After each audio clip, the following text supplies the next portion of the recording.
ধরেনি এখনো, পেঁপের ফুল এসেছে।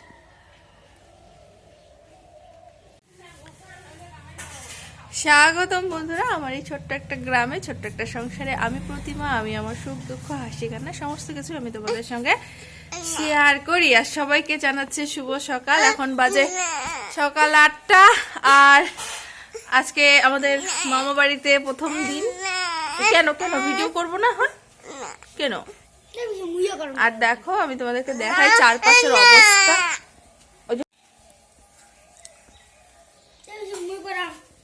দেখো কুয়াশায় ভরে গেছে।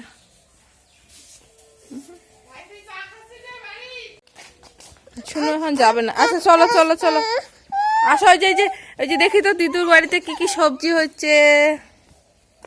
চলো সবজি দেখাই।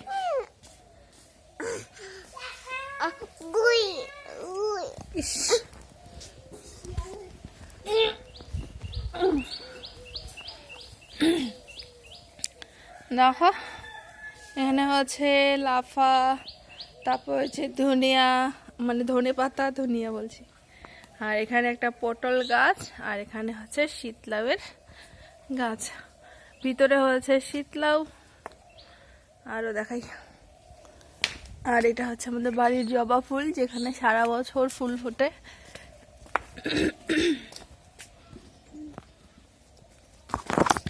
এখানে হচ্ছে লাফা শাক, যারা যারা চিনো না দেখে নাও। এটা রাজবংশীরা ভীষণ খায়, এটা ভালো। আর এই হচ্ছে মূলা শাক। এগুলো সব আমার মা একা নিজে হাতে লাগিয়েছে। এই যে মূলাও হয়েছে সুন্দর।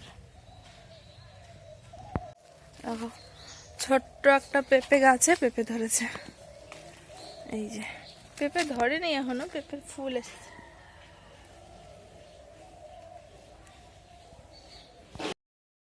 সকালটা শুরু হতে না হতে মায়ের কাজ শুরু হয়ে যায় বন্ধুরা।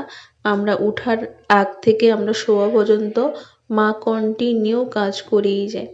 তো ওইদিকে মা কাজকর্ম করছে, এদিকে তো আমি এখানে বসে বসে বেকার ছিলাম। তো মা বলল যে সকালে করবে রুটি আর সবজি। আমার ছেলেকে জিজ্ঞেস করেছে সকালে কি খাবে, তো আমার ছেলে বলেছে রুটি সবজি খাবে। তো রুটি সবজি করার জন্য এখন এই দেখো বাঁধাকপিটা অনেকটা বড় বাঁধাকপি।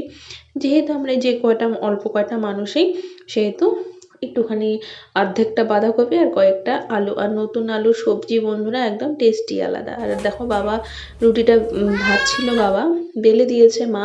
রুটিটা ভাজছিল বাবা, কিন্তু একদম ফুলকো ফুলকো হয়েছিল। আর ফুলকো রুটি খেতে কিন্তু আমার বেশ ভালো লাগে। শুধু রুটি না, সে লুচি কচুরি যাই হোক, ফুলকো হলে কিন্তু বেশ মানে জমে আর কি ব্যাপারটা। তো খাওয়া দাওয়া করে এদিকে চলে আসলাম। আর এদিকে এখন দেখো বিছানাটা গুছিয়ে নিয়েছি। এটা হচ্ছে আমার ঘর বন্ধুরা। এই ঘরে কত স্মৃতি কত কিছু। আর এদিকে দেখো আমার এক ভাইস্তা, সে আমার ছেলের জামাগুলো পরে দেখছে যে দেখি তো পিসি ভাইয়ের জামাগুলো কি আমার হবে। তো আমি বললাম পরে দেখ, যদি হয় তাহলে পর। ওইভাবে গল্প গুজব করতে করতে আমি এদিকে আমার কাজগুলো করছিলাম। তো সারাটা দিন ওইভাবেই কাটিয়ে গেছে বন্ধুরা। এখন দেখো বিকাল হয়ে এসেছে। তো সমস্ত জামা কাপড় তুলে নিচ্ছিলাম। তো আমি সমস্ত জামা কাপড় তুলে নেওয়ার পর গিয়ে দেখি ক্যামেরা অনই হয়নি। তারপরে দেখি একটুখানি আমার নাইটিটার সায়াটা বাকি ছিল, তো তার জন্য ক্যামেরাটা আবার অন করে দিলাম। যাই হোক, আর কি দেখাবো বলো, এগুলোই তো দেখাই আমি আমার ভিডিওতে। আরেকটা জিনিস দেখাবো, দেখো আমার মা কার বুদ্ধি শুনে যে সুপারির যে খোলগুলো হয়, সেই সুপারির আগাটা আর কি, পাতার আগাটা দিয়ে দেখো কি সুন্দর একটা মোটা করে লম্বা করে ঝাড়ু করেছে, যাতে কোমরটা না হেলতে হয়। কারণ আমার মায়ের ভীষণ কোমরে যন্ত্রণা, শুধু কোমরে যন্ত্রণা। ইদানিং 2-3 মাস হলো আমার মায়ের একটা অপারেশন হয়েছে। তারপরে এগুলো আমি তোমাদের সঙ্গে শেয়ার করিনি। আর এই কিছুদিন আগে একদম দেখো মানে কি বলবো, টিকটিকিও টিকটিক টিকটিক করলো। তো কিছুদিন আগে একটা অপারেশন হয়েছে। তারপরে হচ্ছে আমার মায়ের সুগার, প্রেশার, সমস্ত কিছু জিনিসই আমার মাকে একদম ঘিরে ধরেছে। তো কোমরে ভীষণ যন্ত্রণা হয়, তার জন্য এরকম একটা বড় সে ঝাড়ু বানিয়ে নিয়েছে। আর আমার ছেলের জুতোগুলো যেগুলো সবসময় পরে, সেগুলো জুতো ধুয়ে দিয়েছিলাম, সেগুলো এখন বাবা চাল থেকে নামিয়ে দিচ্ছে। আর এদিকে দুজনেই দেখো ঘুমিয়েছে। সারাটা দিন আর কি ভীষণ মজা করেছে, আজকে ভীষণভাবে খেলেছে, খেলে ঠেলে এখন ঘুমিয়ে পড়েছে।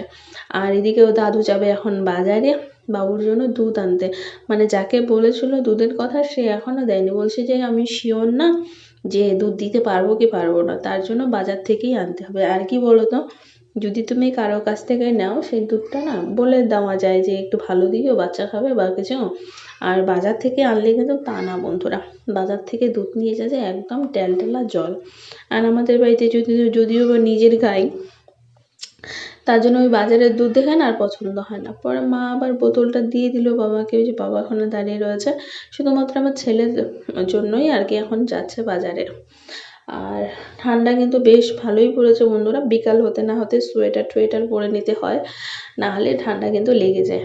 আর এই সময় কুয়াশায় ভীষণ, মানে সকালবেলাও কুয়াশা হয়েছিল ভীষণ, আর এদিকে বিকাল হতে না হতে কুয়াশাটা হয়েছিল। কিন্তু আমার শ্বশুরবাড়ির দিকে আমার শ্বশুর ফোন করেছিল, বললো যে ওখানে এক বাড়ি থেকে আরেক বাড়ি দেখা যাচ্ছিল না।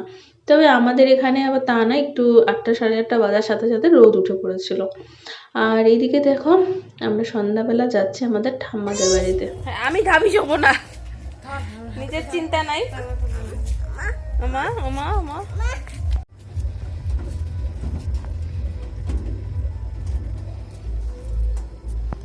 ঠাম্মাদের বাড়িতে চলে আসলাম, আর চলে এসে ঠাম্মা আর কি বৌদি বানিয়ে দিল চা।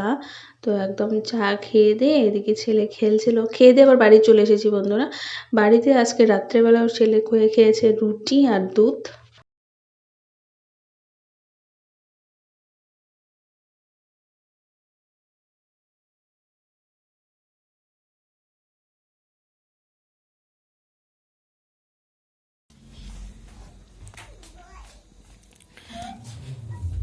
এখানে একটা চাদর পেতে দিয়েছে, কারণ যদি রাত্রেবেলা উঠে হিসু করে তার জন্য।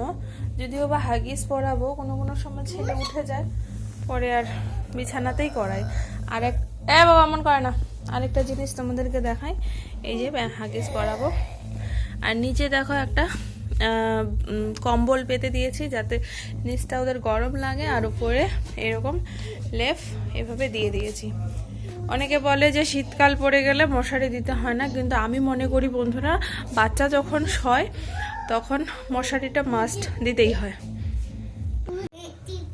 তো আজকে এখানেই ভিডিওটা শেষ করে দিচ্ছি। তোমাদের কেমন লাগলো অবশ্যই অবশ্যই জানাবে। যদি ভালো লেগে থাকে অবশ্যই চ্যানেলটা সাবস্ক্রাইব করে দিয়ে বেল আইকনটা প্রেস করে দিবে বন্ধুরা। আর আমার ছেলে দেখানো এখন ঘুরছে, এখনো বলছে, এখন শুধু ওষুধ খাওয়াবো, ওষুধ খাইয়ে ঘুম পাড়িয়ে দেবো। তো চলো, কালকে চলে আসছি নতুন আর একটা সুন্দর ভিডিওর সাথে। ততক্ষণ ভালো থেকো, সুস্থ থেকো, আর সবাইকে জানাচ্ছি শুভরাত্রি।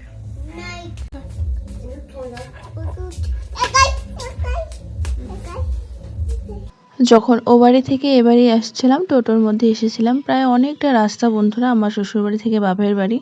হাওয়া লেগেছিল, টোটোর হাওয়া লেগে ছেলের আবার কাশি হচ্ছে।